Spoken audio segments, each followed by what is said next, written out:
Hello guys, we're back with Spanish Free Lessons Online.com. So I'm happy you're back here again in class, and today we will review some special sounds and pronunciations from Spanish. So in this video I will show you how we will pronounce, how we will read the following letters, right? And I'll try to give you an example for each case. This is not actually to teach you vocabulary at this point, because this is one of the first videos, but it's very basic that you learn how to read some consonants and some vowels.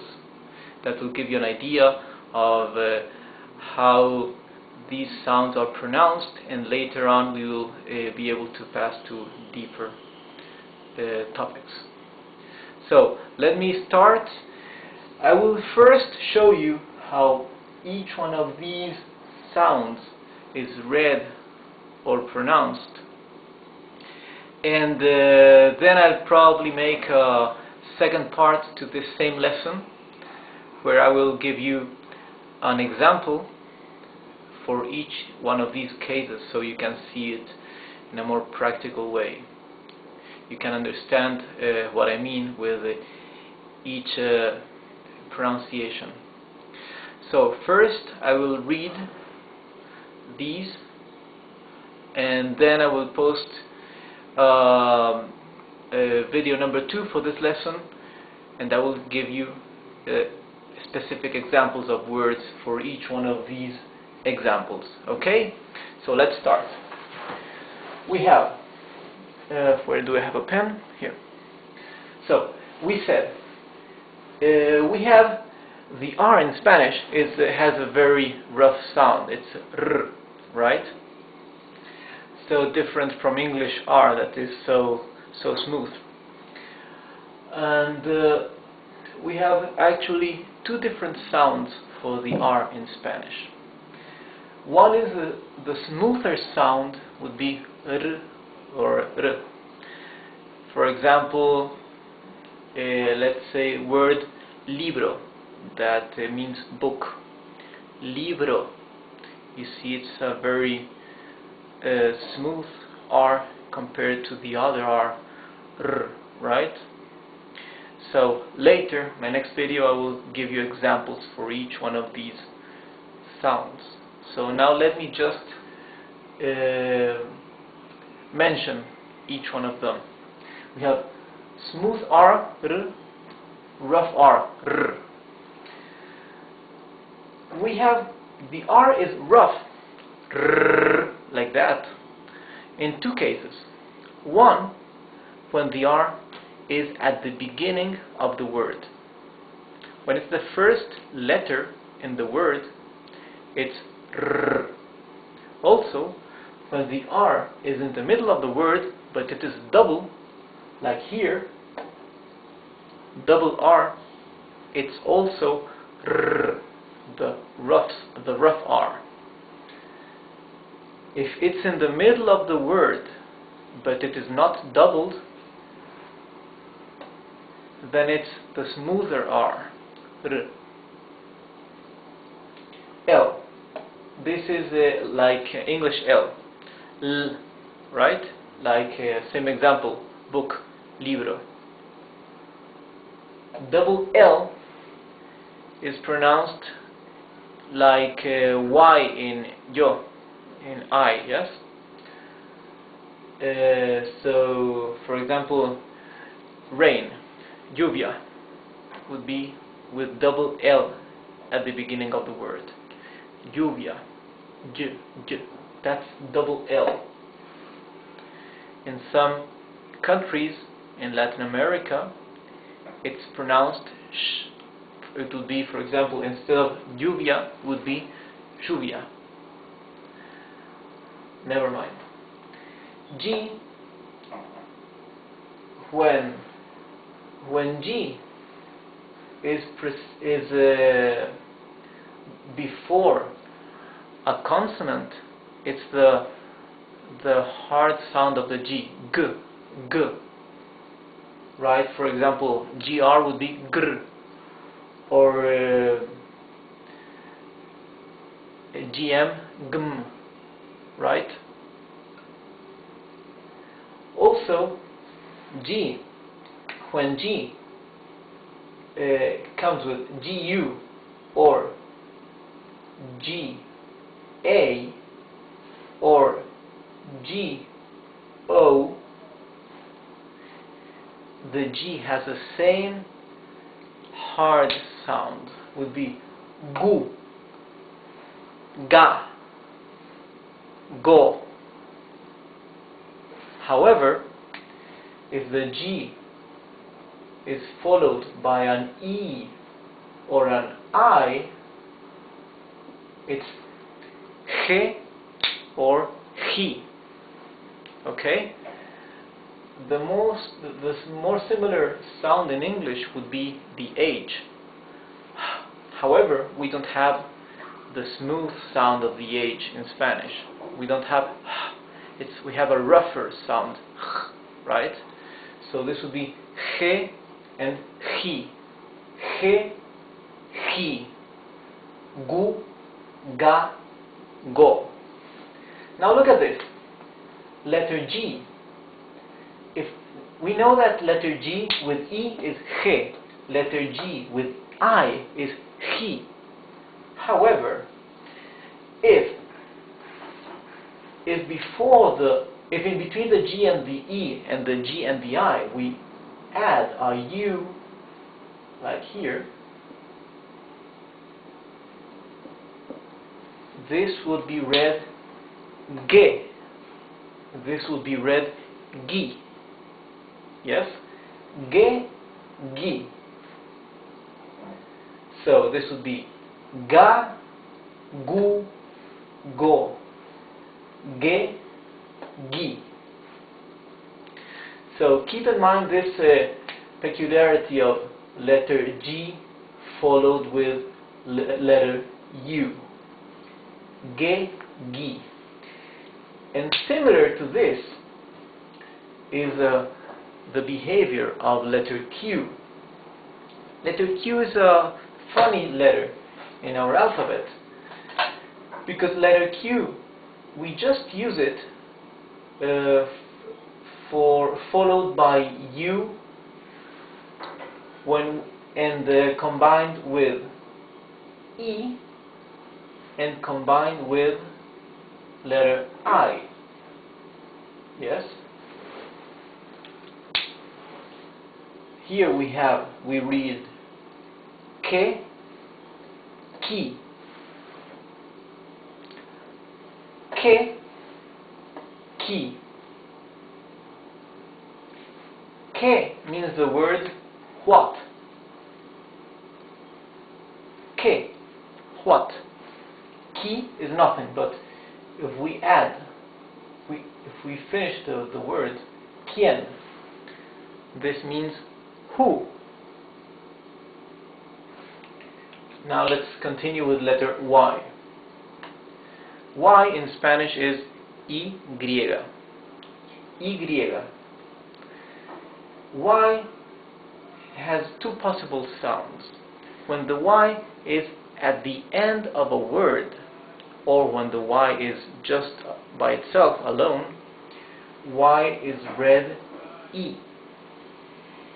Okay? Would be like a double E in English. So, for example, the word end, right? A-N-D, end in English, in Spanish is E. So if you want to concatenate two nouns, in between you put the word E, this Y, right? Y.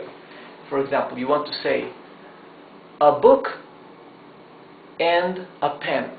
That would be un libro y un bolígrafo.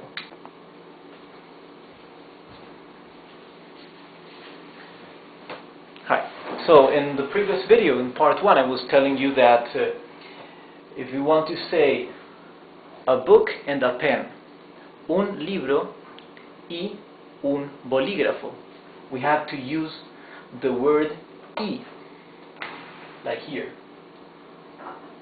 Un libro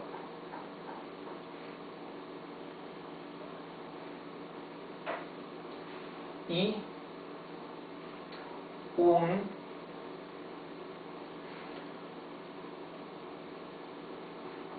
bolígrafo.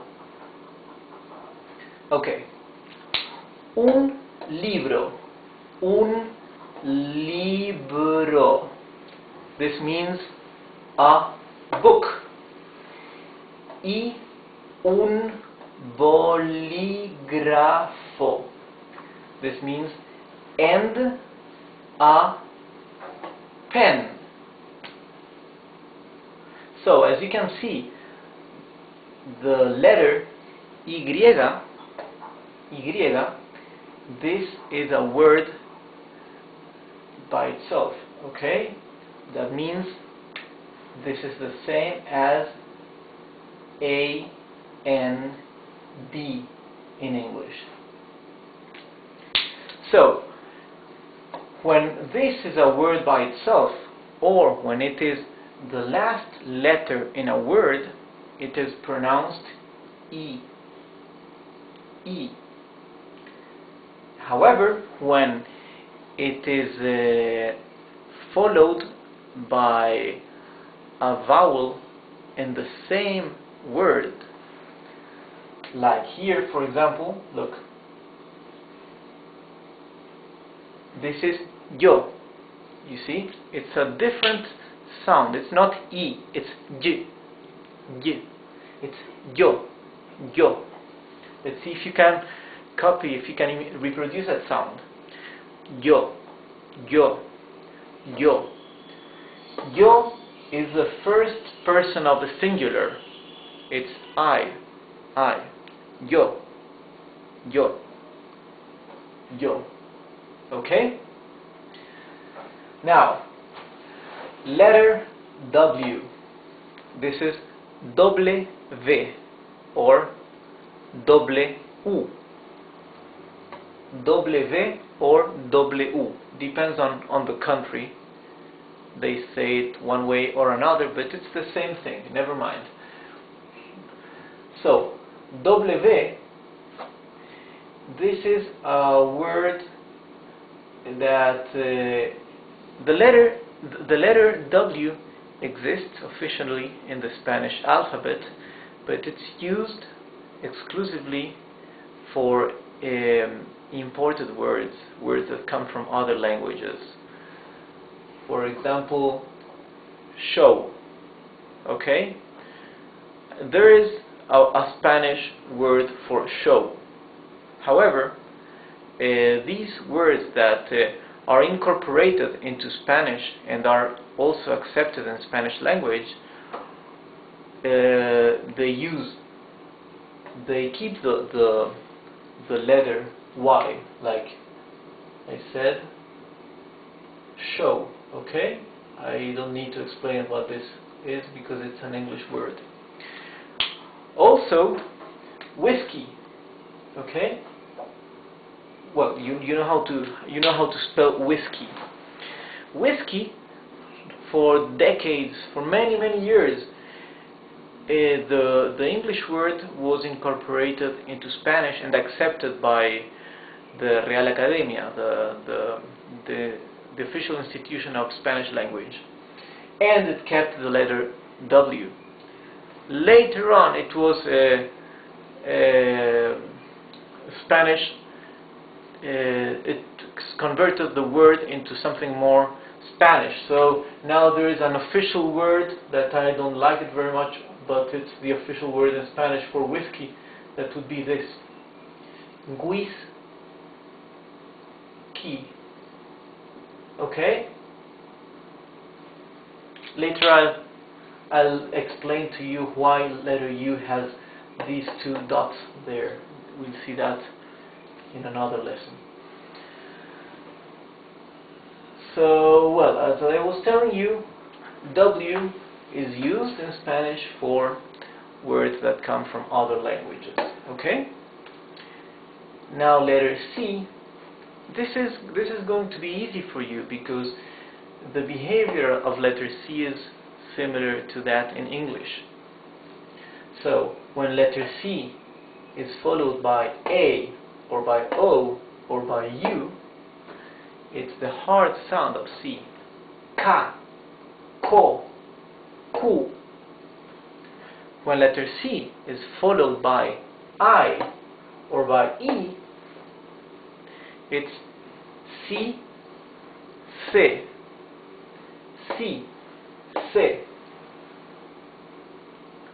And when letter C is followed by H, it's ch. So this is very similar to English. So I guess it doesn't need any further explanation. Now H, I mentioned before that it's completely mute. So it doesn't even have the smooth sound of the H in English. Not even that. This is absolutely mute, except when it's preceded by C. Now letter X. Letter X is a very similar case as with W. So it's a letter that's included in the Spanish alphabet, but the words are a bit particular. So we have words like xylophone, that means xylophone, that begins with X. Then we have axioma. That's a letter. It's a word that also comes from another language. Axioma, x, x. This is with X. X. Letter X in Spanish is X. Axioma. Okay. However, oh no, there are several words in Spanish actually, like excelente, for example. Yes, excellent. Excelente. Excelente. Later we will see more examples for each of these sounds. You can see excelente. This is not an easy word for somebody who's just beginning to study Spanish, because you can see it has a combination of X and C, right? But I just want to show you that X can be used at the beginning of a word or in the middle of a word also. Okay? Well, now in my next video I'll give you some examples for each of these sounds. Okay?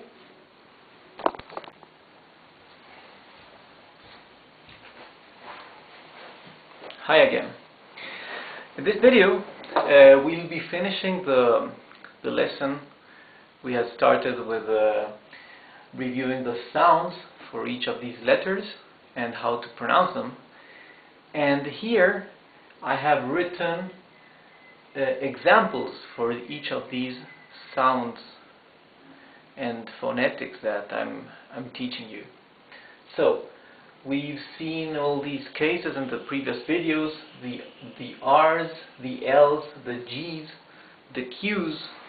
Let's read them. Let's say the letters in Spanish: R, L, G, Q. And for the Y, W, I'll give you examples after I show you these. So we said for letter R, we have the rough sound R. As for Rio, Rio is river. Rio has the rough sound because the R R is at the beginning of the word. Rio.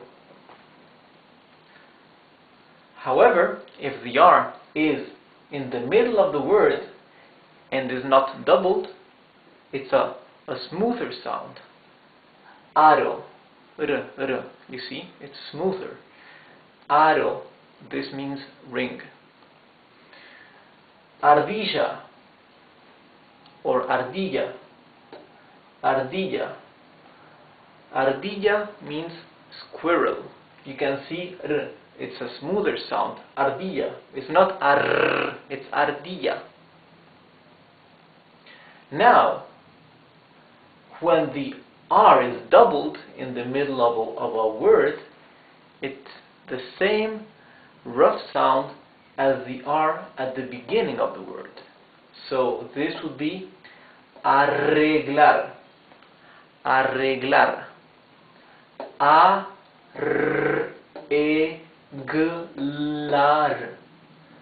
Arreglar. Arreglar means to fix. It's a verb. L is when the L is single, just one L, it's as in English. Levantar, to lift. Levantar. Levantar, to lift something, yeah? Double L, the sound changes. No matter if it's at the beginning of a word or in the middle. Double L has a sound G, right? Like lluvia, G, U, V, I, A. Lluvia. Calle, calle. Lluvia means rain. Calle means street. Letter G. Letter G has many cases. That's why I've written 4 rows of G's. For G followed by A, O, and U, it's the hard sound. Ga, go, gu, g. Yes? As in gas. Gas. That's gas, you know. Gorro. G-O-R-O. Gorro. This is a cap. A cap. Agujero. A-G-U-G-E-R-O. Agujero. That's hole. A hole. Now, when the G is followed by letter E or letter I, in Spanish, it's letra E or letra I, right? Like in gente, you see it's a different sound of G. It's gente. That means people. Gitano. Gitano. Gitano. This means gypsy. Now, when the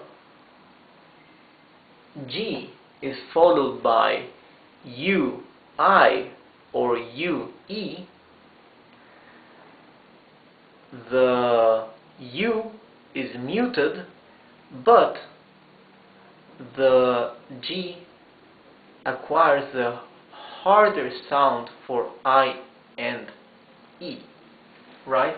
For example, we have said that this would be he. However, if we add a letter U in the middle, it would be gi. Same with E, right? We said this is red. Ge. Ge. However, if we add a U in the middle, it is Ge. Ge. So I haven't found an example for ge, but we have for the GUI we have the word guisado. That is a stew, to eat, a stew. Guisado. Guisado. Now there is a very funny case with letter G. What if you want to pronounce G-U-I or G-U-E, but you don't want the U to be muted? You want to pronounce it really, right? You cannot write it just like this, because here the U is muted according to the rules of Spanish language, yes? This would be ge. Ge. What happens if you want to read gue? Gue. How do you do that? Gue. You use these two dots that in Spanish are called diéresis. Although don't worry to remember the name. These two dots here say that this U is going to be pronounced even if it's followed by an E or an I. So this now is gue. This would be gui. Okay? I haven't come up with any example for gue, but for gui there is the example pinguino, penguin, yes? I-N-G-U-I-No. Pinguino. Pinguino. This is a penguin, okay?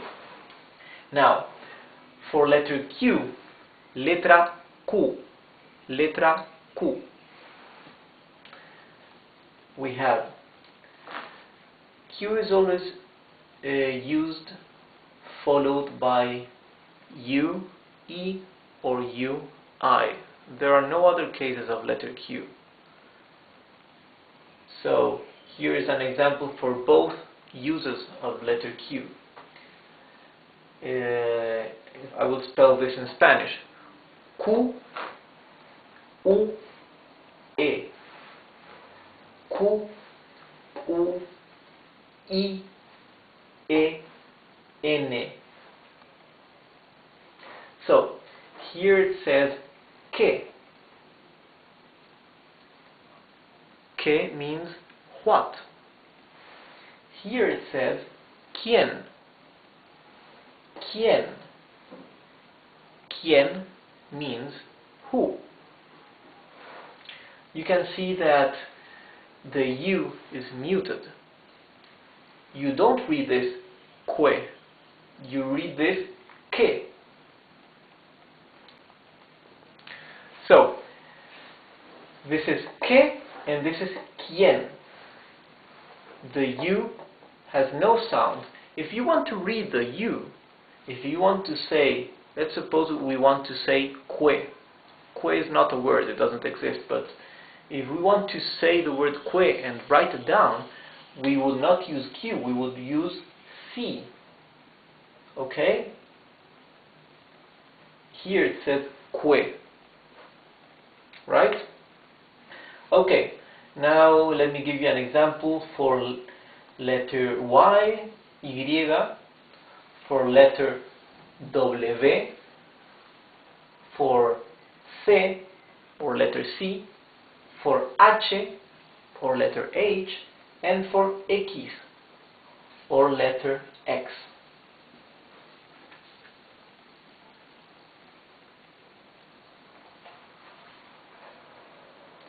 So we said that letter Y, when it's at the end of a word,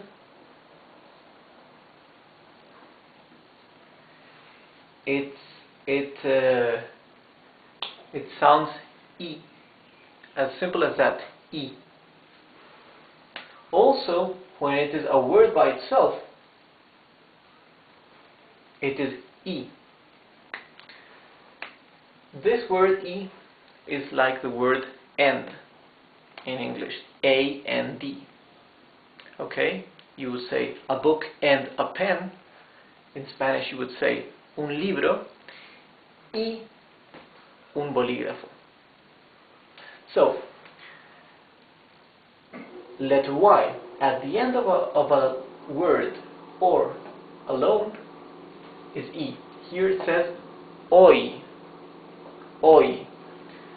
H is mute, so you pronounce the O and the Y. Hoy. Hoy means today. Now, letter Y,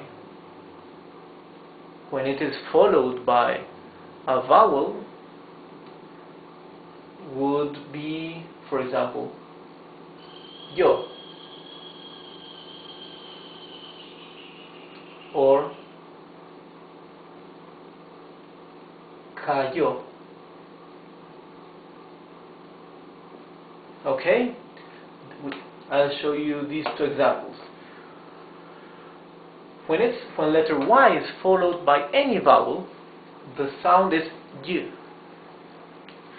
Yo, I.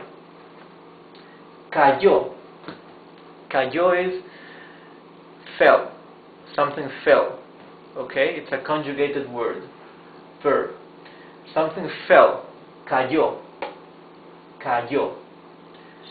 Yo, I. So, now, with W, I think the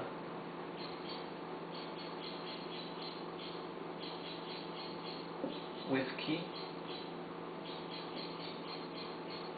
or without the H, I've seen it written many different ways actually.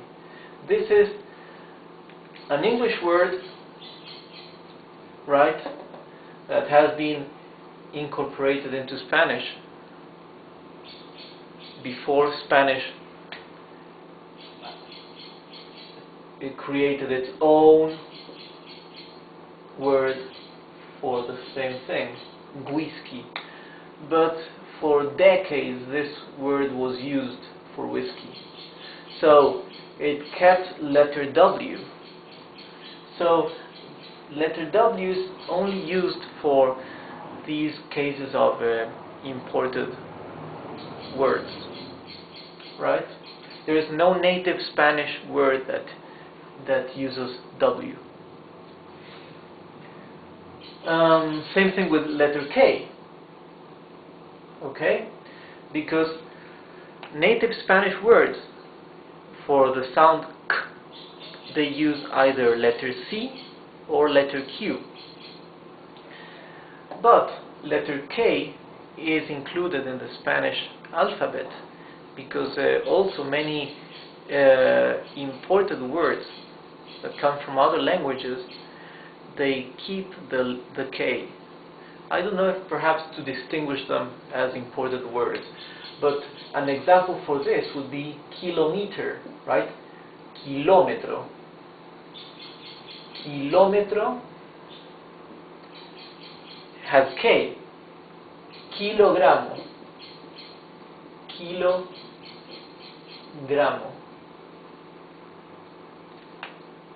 Kilogramo. Kilómetro. Okay? So these words that come from Greek and many other words also, but all those imported words have K. Of course you can also write them down with Q and it will be accepted. Kilómetro. Okay? But usually it's written with K. So W and K exist in the Spanish alphabet, but they are used for words that come from other languages. Okay? Now, C, okay? Letter C. The soft sound for C, this is similar as in English. Let's see. Cebolla. Cebolla. Cebolla means onion. You see, it's the soft sound. Cielo.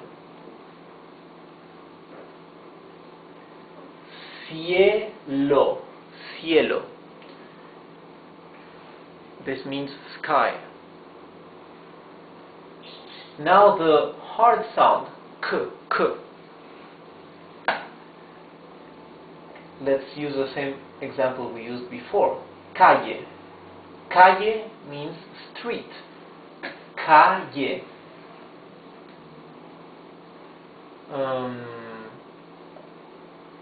Cosa.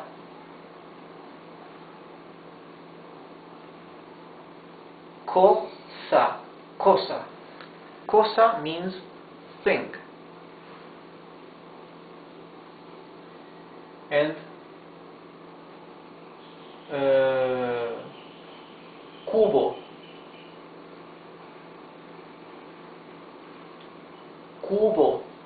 Cubo. Cubo means cube.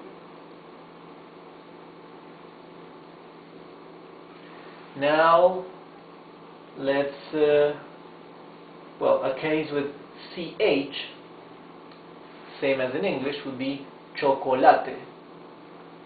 Chocolate.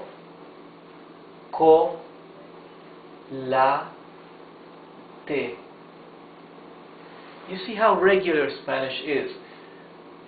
You write as you read as you write.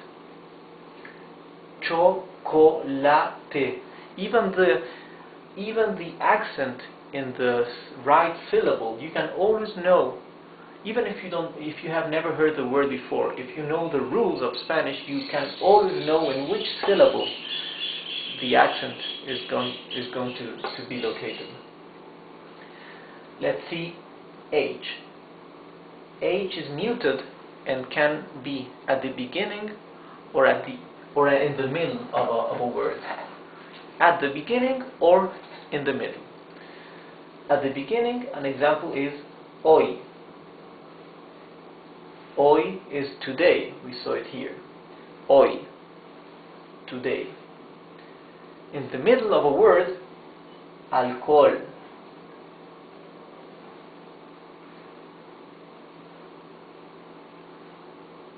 Alcohol.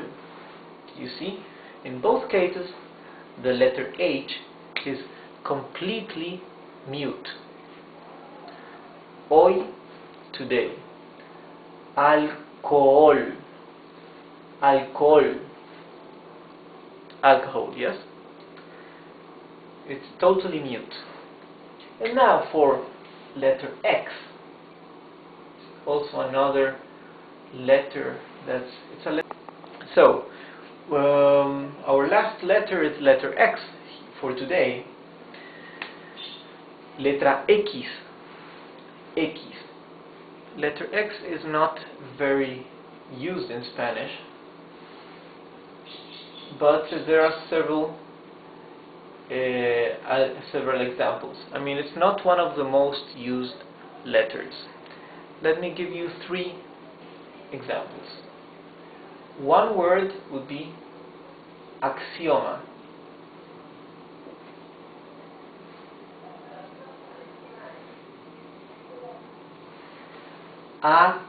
Axioma.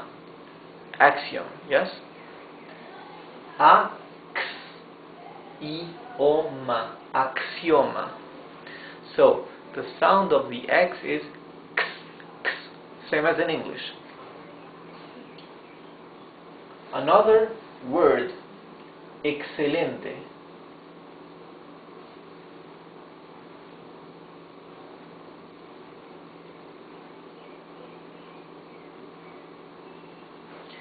Excelente.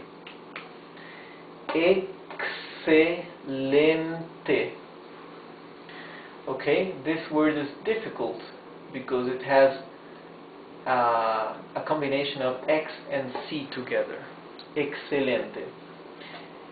And another word, and this is a peculiar word, xilofón. Xilofón.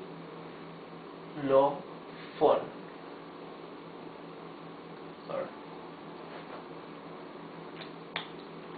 Xilofón. Xilofón. Okay, this one begins with X. It's xylophone in English, okay? So, let's review these letters, pronouncing them in Spanish. Y, W, K, C,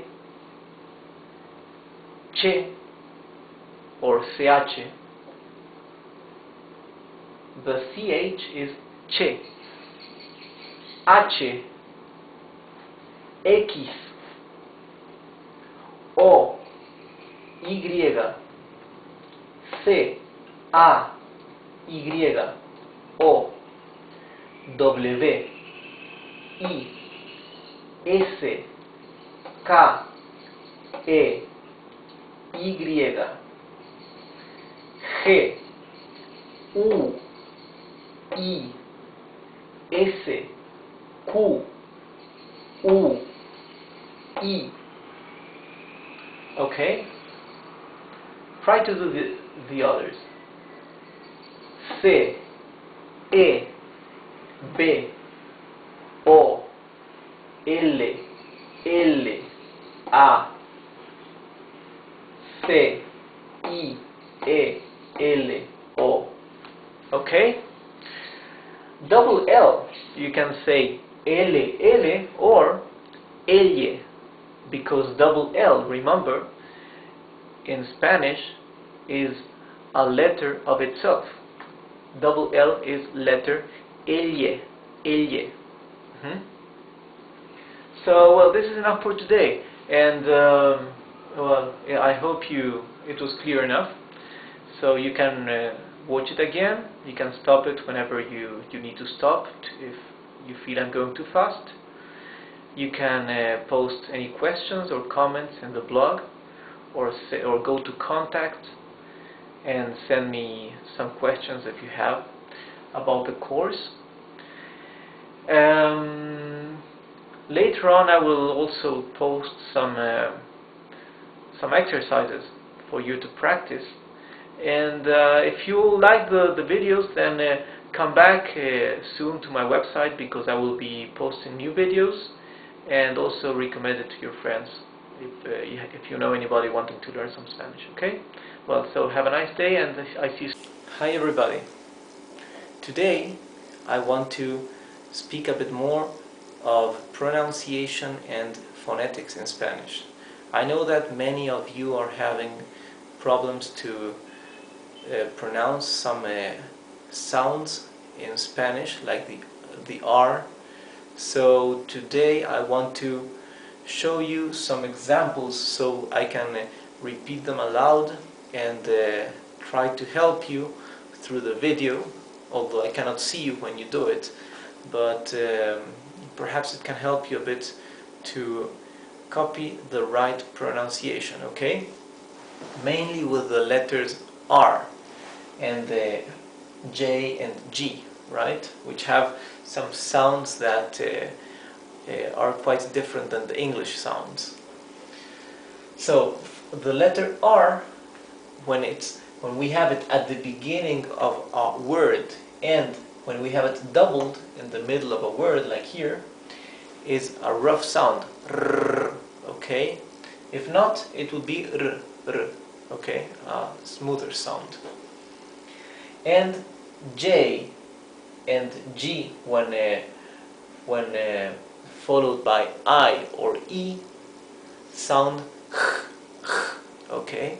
It's similar but much rougher to the English H, right? The English H has a smooth, like an exhalation, right? So the G and the J followed by I and E would sound okay? So let's begin.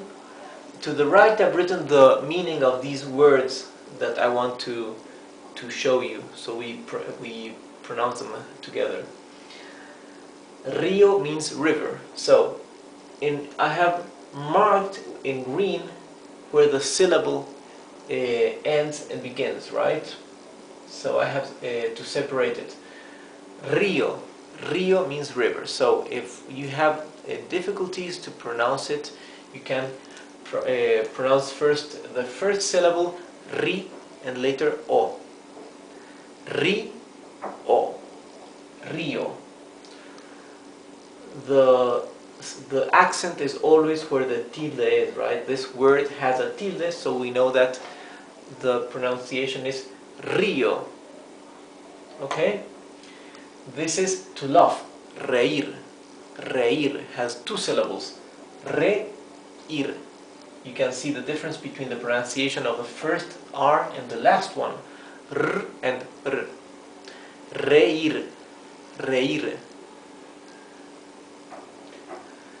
Here we have arroz, rice. Arroz. First syllable a, later ros. Arroz. Armar means to assemble. Here we have a smoother R. Ar-mar. Two R's. These two R's are the same. Ar-mar. Altogether, armar. Carencia means lack of something. I have a lack of something. I have a carencia of something. Okay? These are three syllables. Carencia. Carencia. Carencia. Okay? Another smooth R. Now with J, this is ajo. Not ajo. It's ajo. It's rougher than the English H. Ajo. We can separate it in syllables. Ajo for garlic.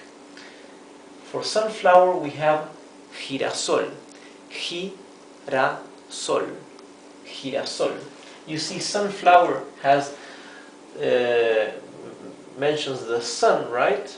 Here too. Sol is sun in Spanish. Gira means that it turns. Girasol means turns to the sun. Girasol. Here we have an example using the G and the R. Girasol. This word can be a bit more difficult for you because it has two double R's in the middle of the word. The word for railway is ferrocarril, right? Ferrocarril. Ferrocarril, if we separate it in four syllables like here, can be a bit easier to pronounce perhaps. Fe, ro, ca, ril. Fe, ro, ca, ril. Ferrocarril, okay? And Esteban is just a given name, like Stephen, okay? Esteban, why am I showing you Esteban? Because I had a colleague called Esteban, and all the English-speaking people, they had huge troubles to pronounce his name. I never understood why, because for me it doesn't seem to have any of the complicated letters, right? But perhaps the vowels. But let's see. This would be Esteban. Esteban. And perhaps what makes it more difficult is how the vowels sound in Spanish that are quite different than in English. Because vowels in English, they have more than one sound. For example, A, the vowel A, right? In English, this is A, has E, I, two sounds. In Spanish, it has its a flat sound. A. This is A. Vowel E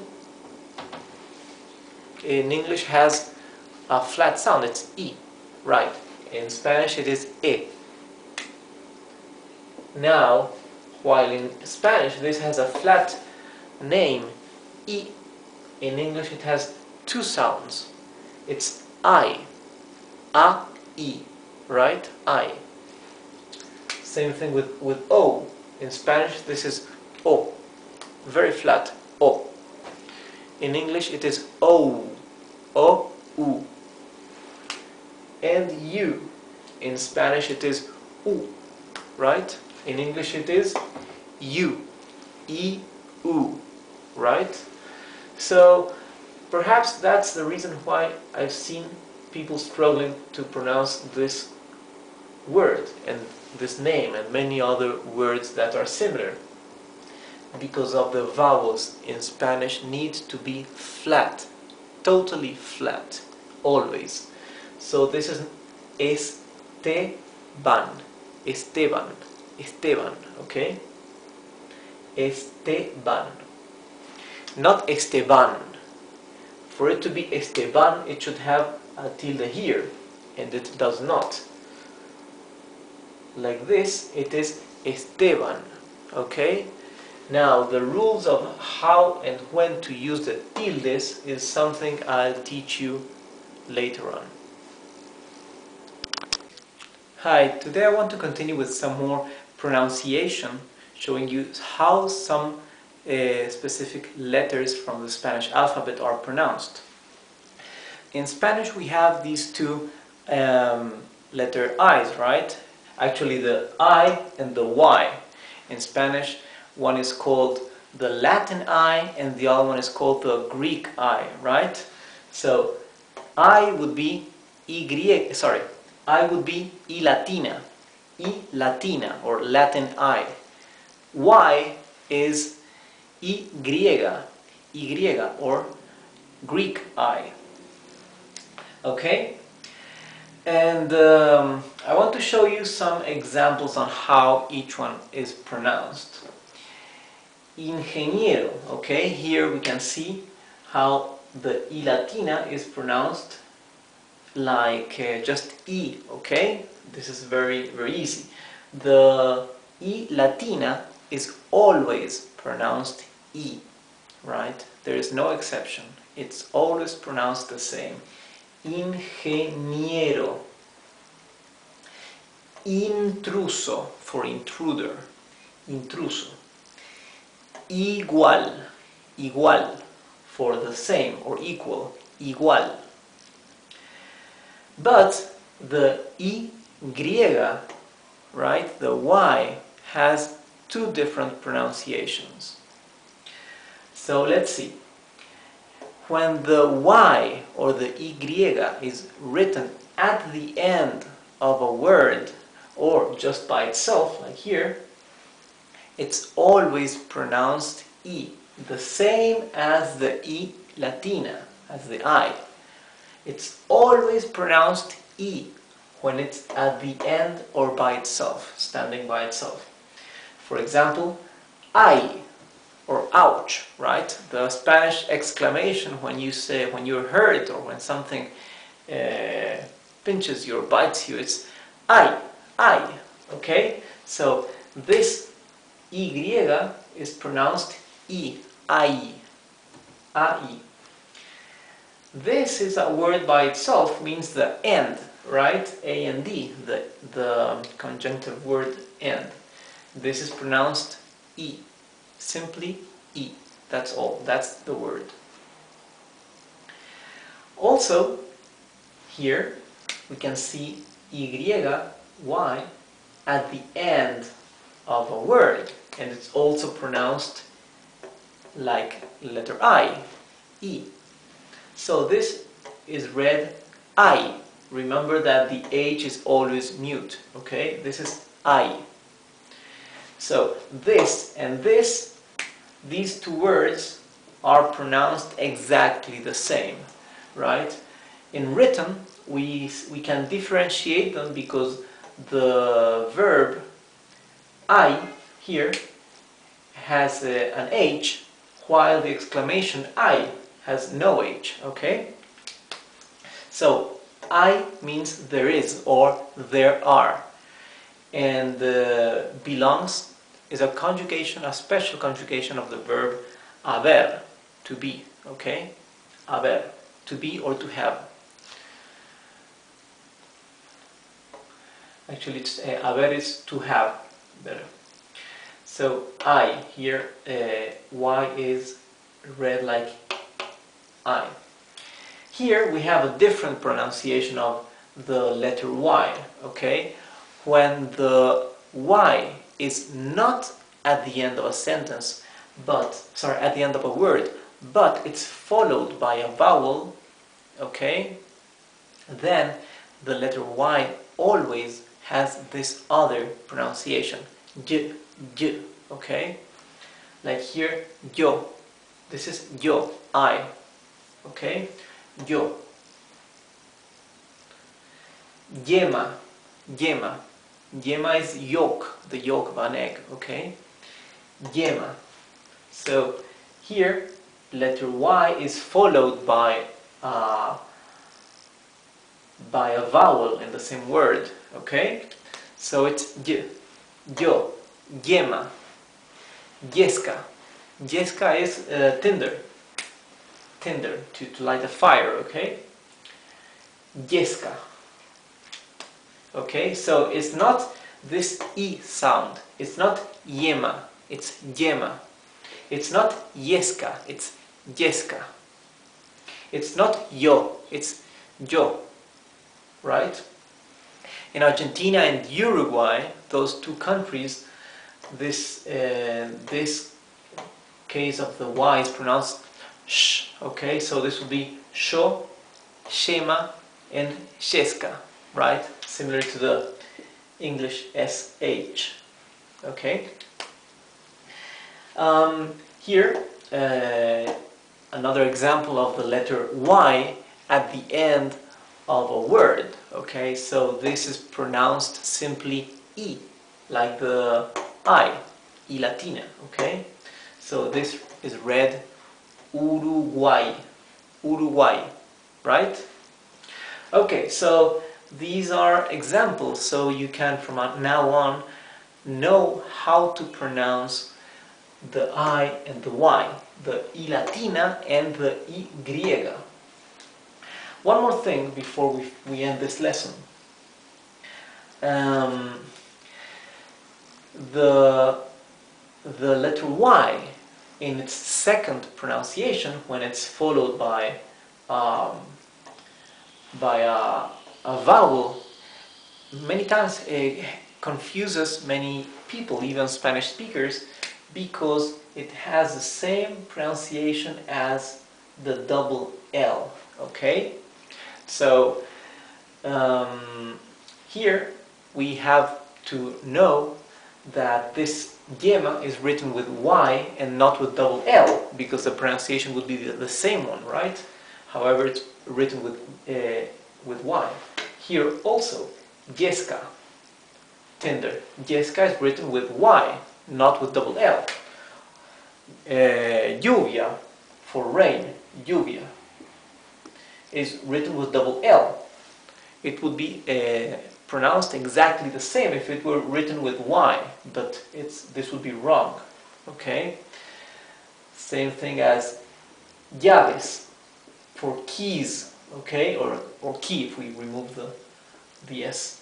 Llave is a key. This, you need to know, it's written with double L, y. If it were written with Y, it would have the same exact pronunciation, but it would be wrongly spelled, okay? So that's why many people get confused when to use the Y and the double L. So that's something that you can also only help with memorization of the correct orthography in some vocabulary, okay? Okay, that's all about the pronunciation for I and Y. y latina and y. So have a nice day. Dear students, today I decided to teach some phonetics so we can see how to pronounce in Spanish correctly the J and the G, or the J and G, right? Letras G y J, that is letters G and J. This is G and J. You have to try to pronounce the sound G, right?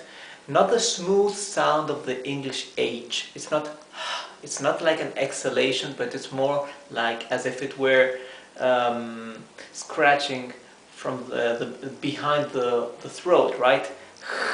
Like that. Both of them. And there is a difference between J and G, right? Because while J always is pronounced right, G has two sounds, the same as in English, right? When the G is followed by an E or an I, it's the J sound, right? He, he, like in English, J, G, right? And when the G or G is followed by O or by U or by A, right? A, O, U, A, O, U. It is the G sound, like in English. Ga, go, gu. Okay?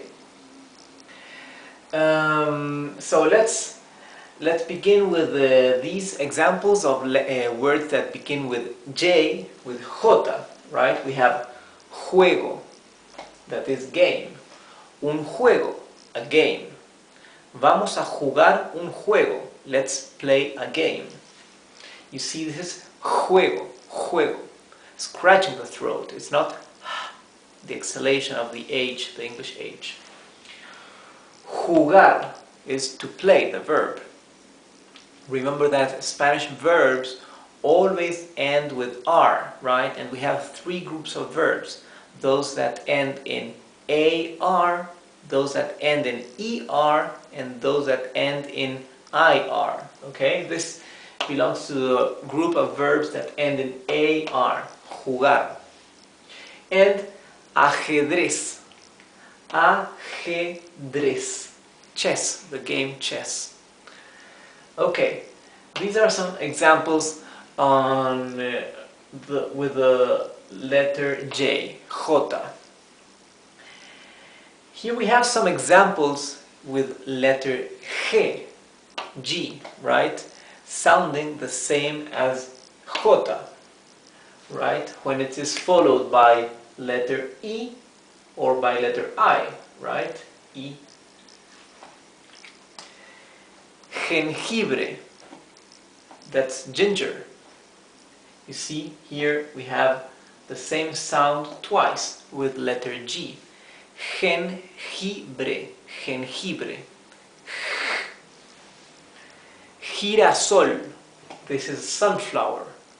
Girasol, girasol. Schedule is agenda, agenda. And to schedule, the verb is agendar, agendar, agendar.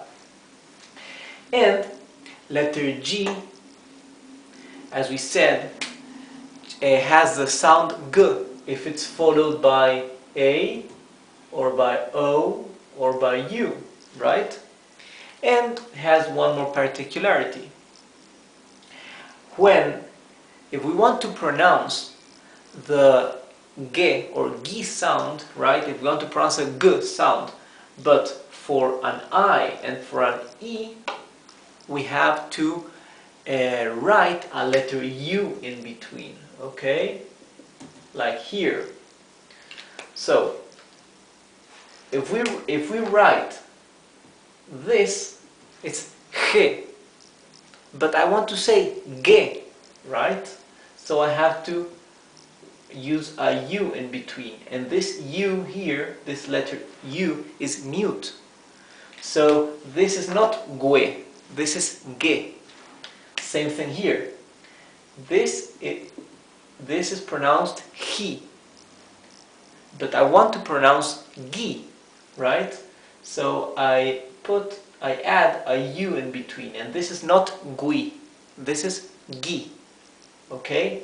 The U is mute.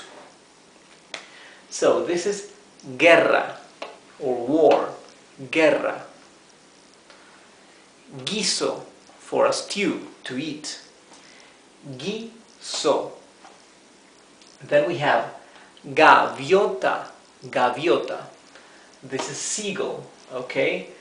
Here we don't have the muted U, right? But for A, O, and U, it's the same G sound, right? Same as in English. Gorilla, gorilla for gorilla. And agua for water, agua. Here, the U is not mute, right? We do pronounce the U, agua. That is because after the U we do not have the letter, neither letter E nor letter I, okay? So it's not a muted U.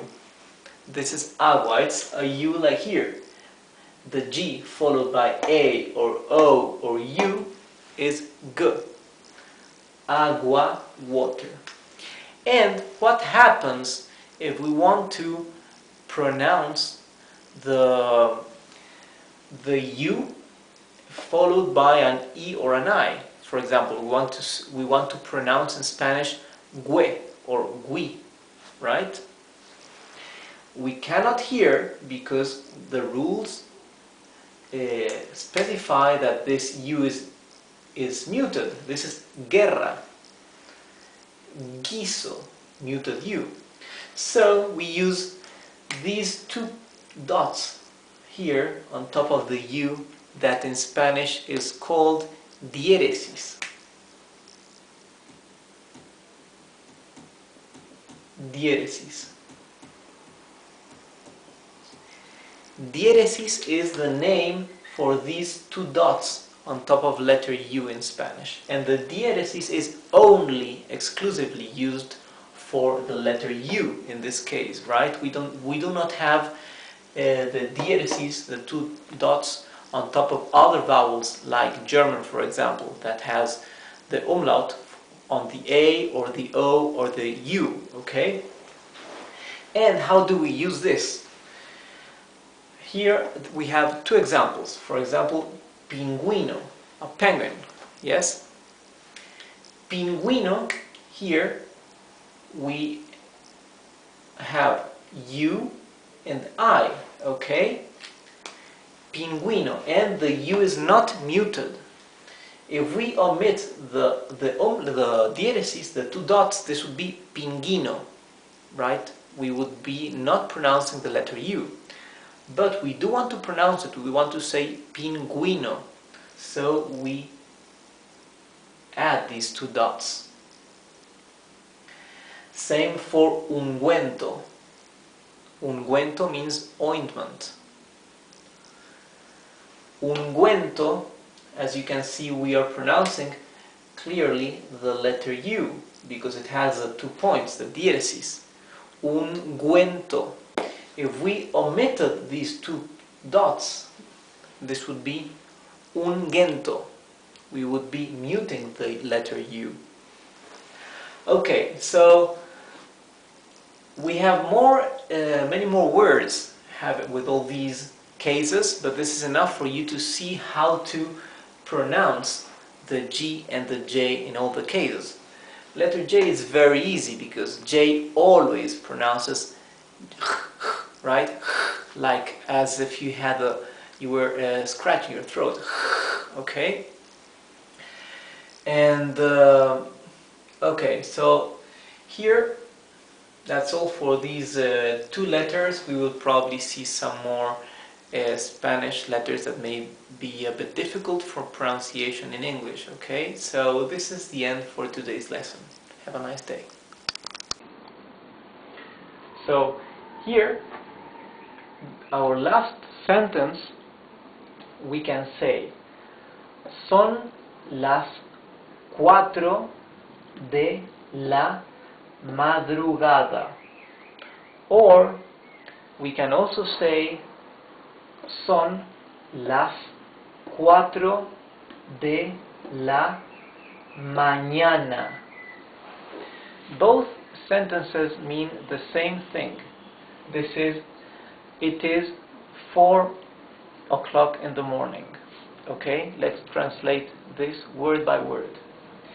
They are the 4 of the morning, or here madrugada means the middle of the night or the wee hours. Okay, I don't know if there is a literal word for madrugada in English, but it means that it's the what you call the wee hours in English, right? So usually it's from midnight until the sunrise. Okay, that's in Spanish what we call la madrugada. Sorry.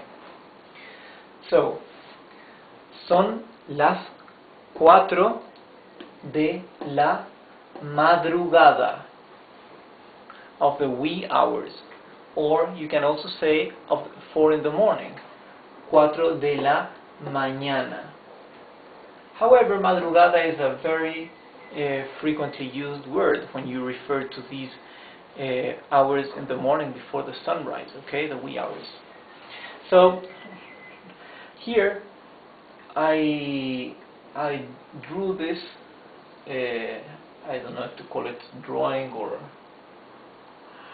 but for you to see in Spanish how we can divide the hours of the day in morning, evening, the wee hours. Okay, it's very similar to English, but probably the afternoon extends itself a bit longer, because Spanish-speaking countries usually have they have their late dinners, and so the afternoon can extend itself a bit longer. I think so. I'm not really sure. So, for example, here, let's imagine this is 1 in the morning, 2 in the morning, 3 in the morning. This is 12 at noon, 1 p.m., 2 p.m., 3 p.m., right? 20 p.m. or 8, sorry, 20 hours or 8 p.m. and this 24 is midnight. Okay, so in Spanish we would say from 1 in the morning to 4 in the morning, we call it madrugada. Okay, madrugada. Madrugada would be, as we said, the wee hours, right, or the moment between the time between midnight and the sunrise. Okay, madrugada. At the same time, all this from 1 in the morning until 11, or better said, until 12, right, until noon, all this until 12 is the morning, right? Mañana, here it is, mañana. Look at the spelling, M-A-Ñ-A-N-A.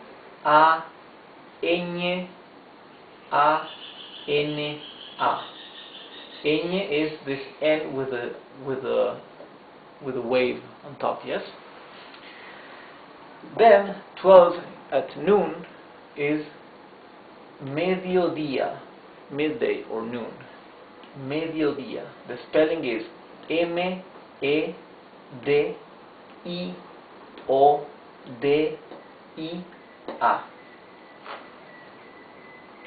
Now from 1 p.m. until 7 p.m. or including 7 p.m. So it's from 1 p.m. until 8 p.m., right? Excluding 8 p.m. we have the afternoon. In Spanish it is tarde. The spelling is T-A-R-D-E,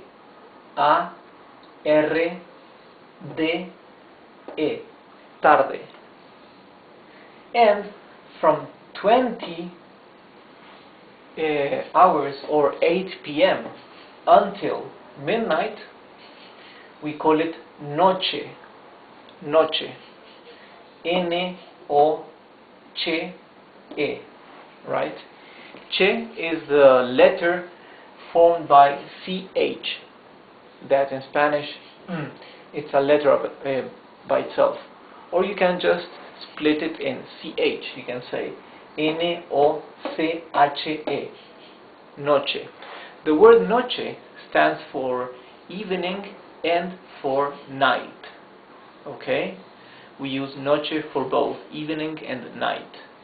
We can say buenas noches for good evening, or we say buenas noches also for good night. So our last one here, 24, this is midnight. Okay, medianoche. Okay, we had seen this before. Medianoche for midnight. The spelling is M-E-D-I-A-N-O-C-H-E.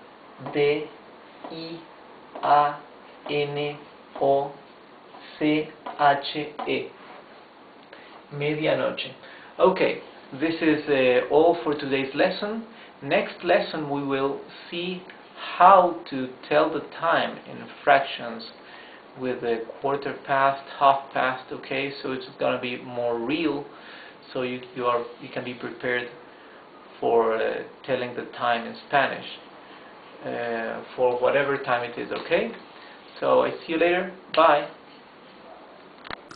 In today's lesson we will continue learning some names of family members, some of the relatives and names that we hadn't learned in the previous ones. So we'll see these uncles, cousins.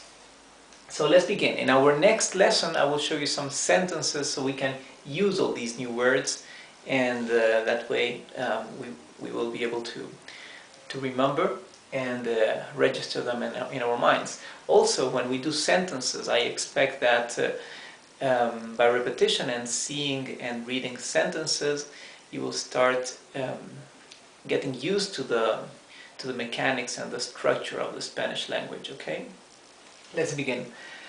Tío is uncle.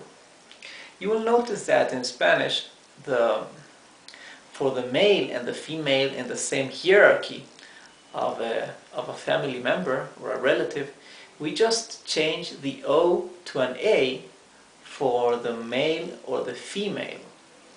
So tío and tía would be uncle and aunt. Okay?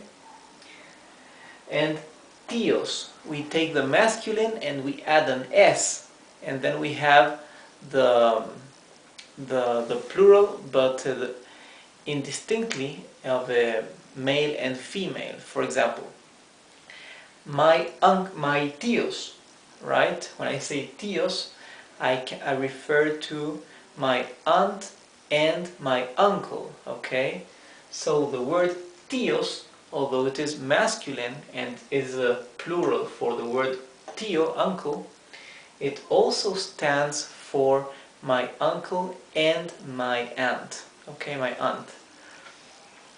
So tío is uncle, tía is aunt, tíos would be my uncle and my aunt. Okay. Primo is cousin, the male cousin. Okay, and prima is my female cousin. And primos would be cousins. The same rule, the same mechanics. You see, we just add an S to the male, to the masculine, and we have the plural that works for both male and female. Okay, so primos, although it is masculine, you know it can include also female cousins. Okay. Sobrino. Sobrino is our nephew. And sobrina, with an A, is the niece. And if we add an S here, sobrinos, we have the nephews and nieces, okay? So also sobrinos is the masculine for nephew, but can also include nieces, okay? Now, padrino is godfather. This is a word that you probably know from the film, The Godfather. So, padrino means godfather, and madrina is the godmother. So we have padrino and madrina. And both the couple of padrino and madrina would be, guess what?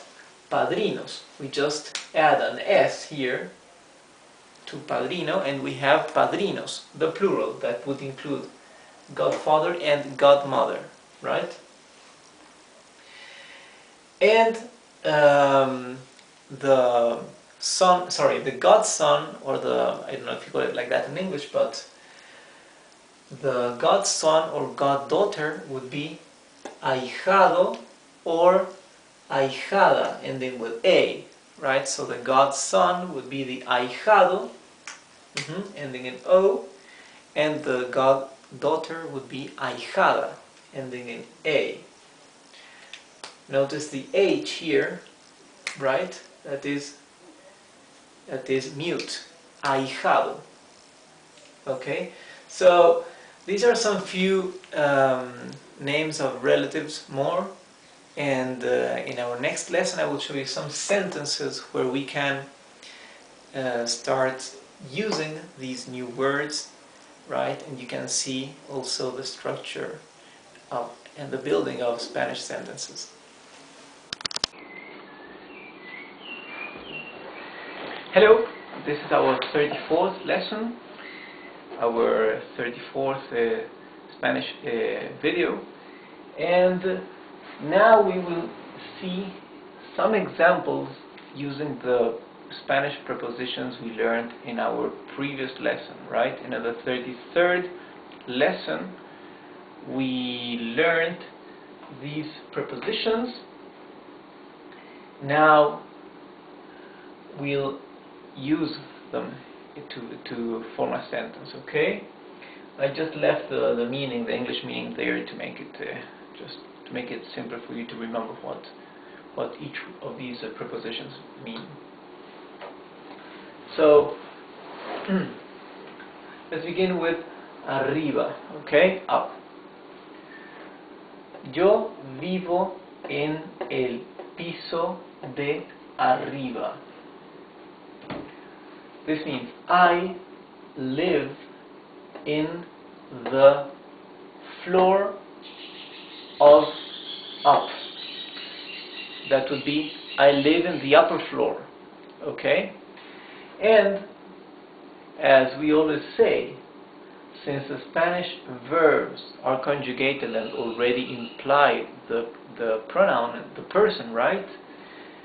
If I listen to vivo, I already know that it refers to yo, to I, right? So yo here is kind of redundant and it is not necessary, right? You can just say vivo en el piso de arriba. However, yo here has a function of emphasizing that I live in the upper floor, right? Like to confirming about who is the person that's living in the upper floor, okay? So piso is floor, right? And all the other words you already know. Vivo means to live. Comes from a verb vivir, verb to live. Okay, this is present tense conjugation. Ella vive en el piso de abajo. Ella vive en el piso de abajo. This means she lives in the floor of down. She lives in the floor below, okay?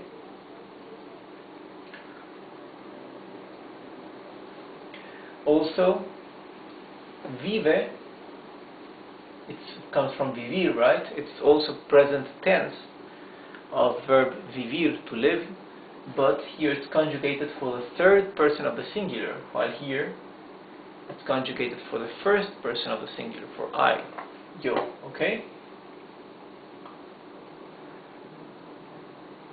Also here, you can see that although vive is already conjugated for ella, right? However, if you don't include ella at the beginning of the sentence, it sounds awkward if you just say vive en el piso de abajo. That would be alright if you were already speaking about her, right? And then you add some more information to the sentence, to the conversation, and you say vive en el piso de abajo. However, if you were not speaking about her, right, and you suddenly add information about she, about her, then you have to use ella at the beginning, okay? She lives in the lower floor, in the floor below. El cenicero está encima de la mesa. Cenicero means ashtray. Cenicero. Mesa means table.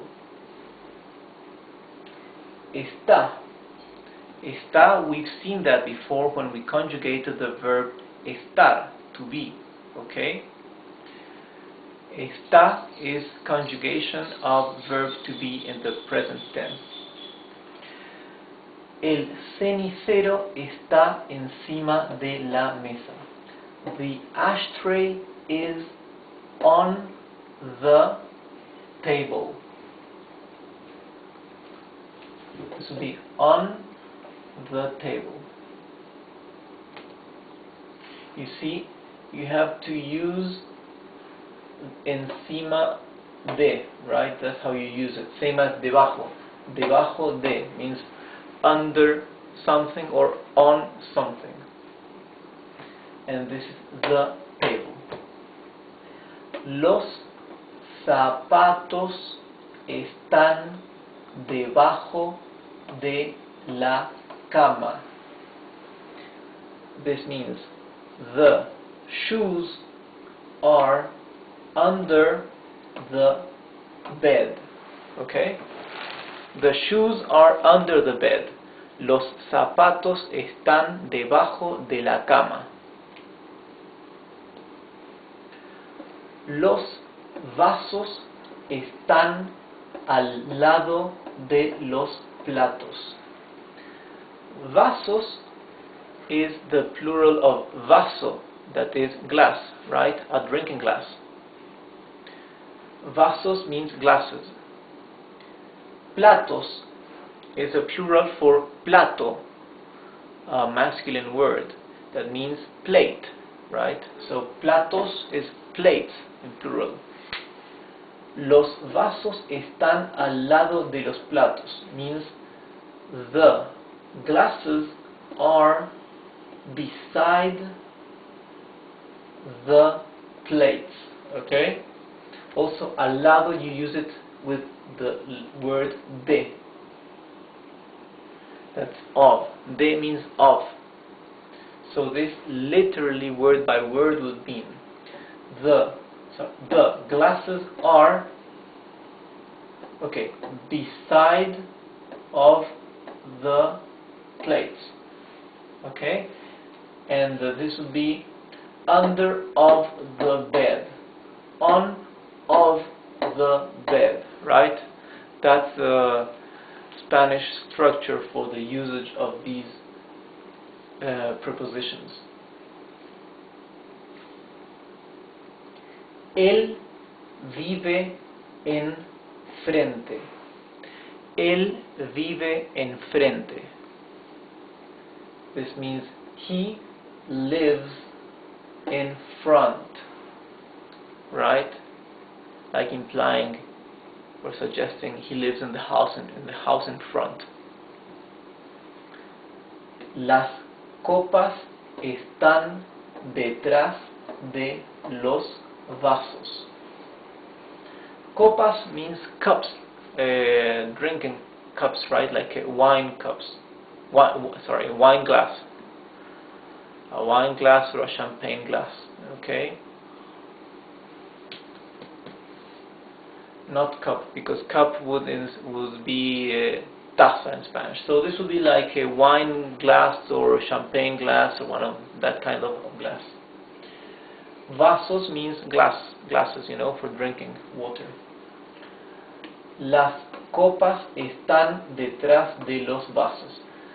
The glasses, the wine glasses, for example, are behind of the glasses. Ven adentro.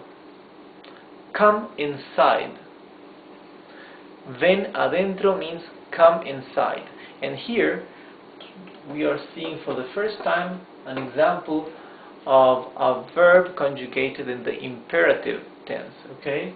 We haven't seen that yet. So ven is imperative tense conjugation for the verb venir. Venir means to come. To come.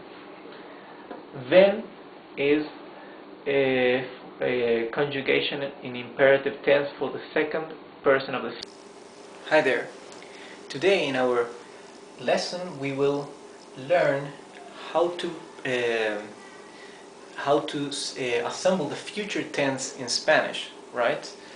There are in Spanish two ways of building sentences in future tense.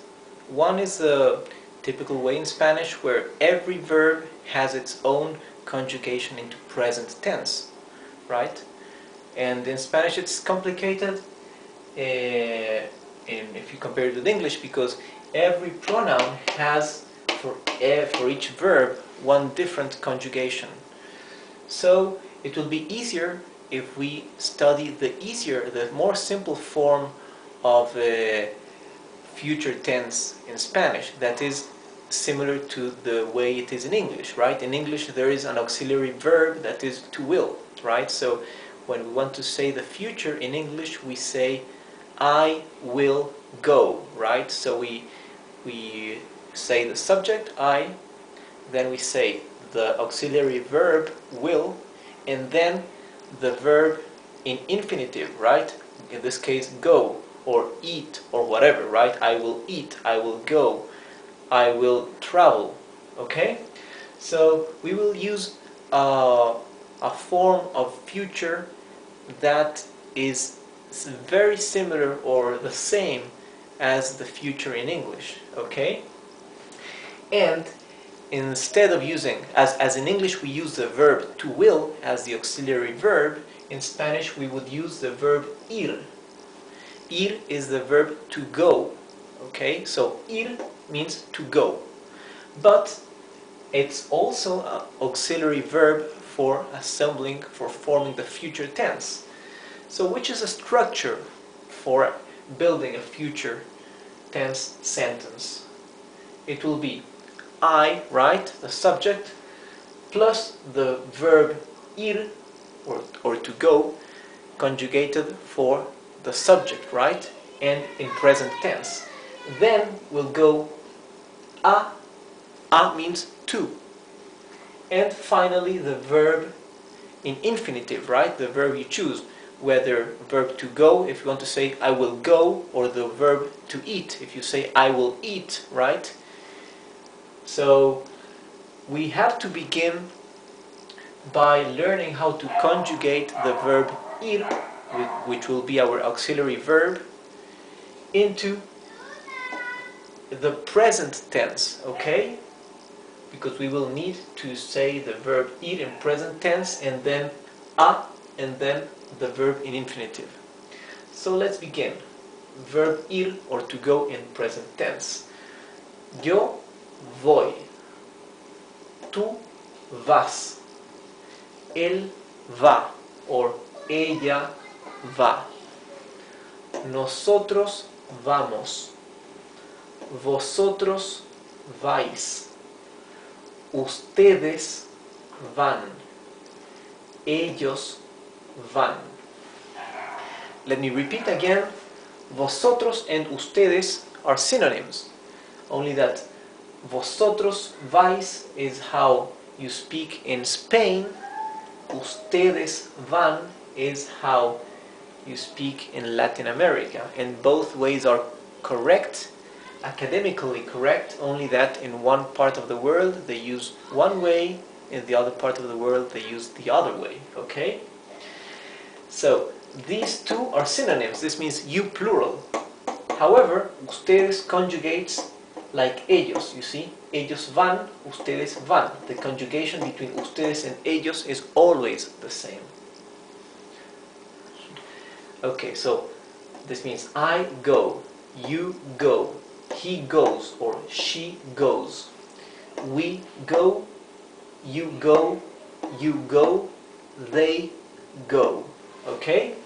So this would be the conjugation of verb ir in present tense. So if we want to say, for example, I will eat, right? I will eat. We will say, yo, the subject, right? Voy a comer, right? A comer. You see? So first would go the subject, later verb ir conjugated in present tense for the subject, right? So for yo it's voy. Later comes a, that means to. And then comes the verb in infinitive. Comer means to eat in infinitive, okay? All the verbs in infinitive, remember, we have three groups of verbs. Those that end in ar, those that end in and those that end in ir. So, comer belongs to the group of verbs that end in okay? So, this same structure needs to be followed for all the, in all the sentences that are in future tense, following, of course, this form, right? The form using the auxiliary verb ir. So in our next lesson we will see some more examples using the verb ir, right? So examples of future tense in Spanish.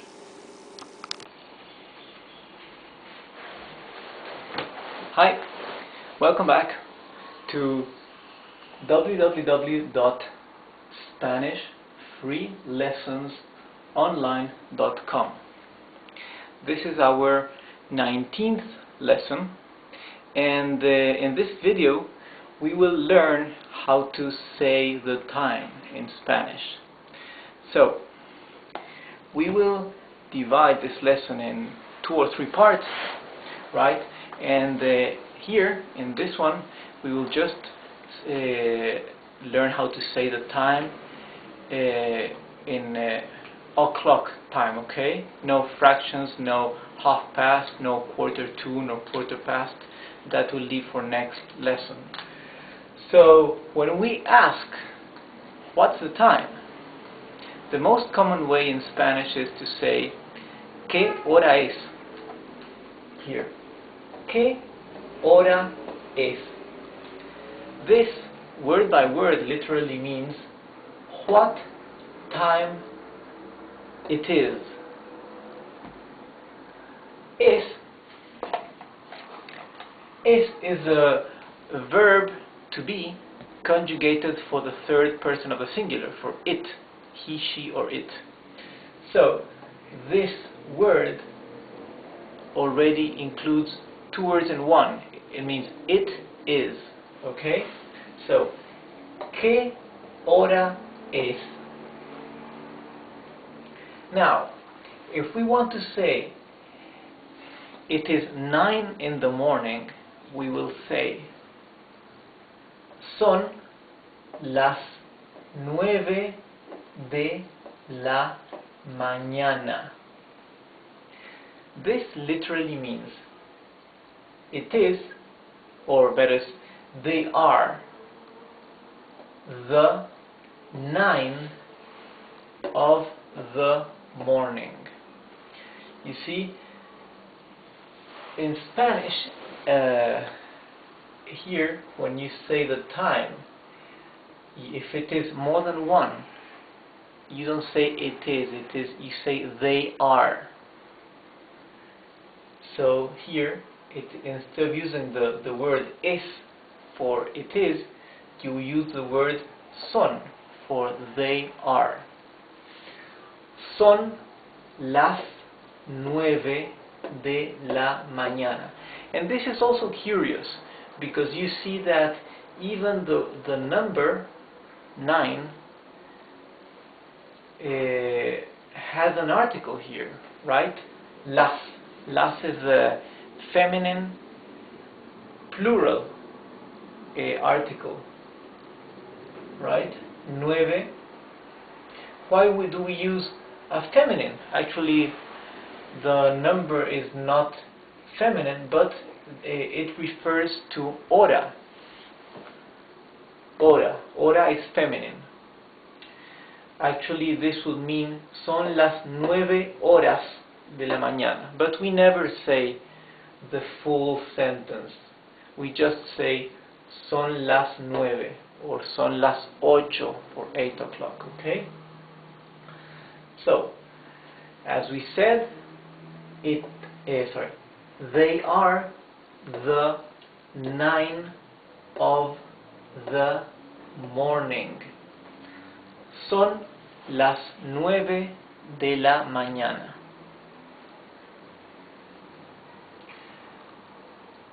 Son las 12 del mediodía. 12 is 12. It is 12 at noon. This would be, they are the plural 12 of the noon, right? Mediodía, you can see, is one word formed by two words, right? This part means half, and this part means day, half day. This is the word, the Spanish word for noon, mediodía, the half of the day, the middle of the day. Medio is half or middle. Okay? So, ¿qué hora es? Son las 12 del mediodía. Now, if I want to say it is 1 o'clock, ¿qué hora es? Es la 1 de la tarde. You see? Now we are not using son. We are not using they are. We are using es. We are using the singular of to be. Because it is 1 o'clock. 1. So we don't say they are. We say it is, because it's singular. It's just 1 o'clock. So es la 1 de la tarde. Tarde means afternoon. Tarde has two meanings in Spanish. It means late, or it means afternoon. We can use tarde when we say I'm getting late. Estoy llegando tarde, right? Or we can say es tarde. It is late.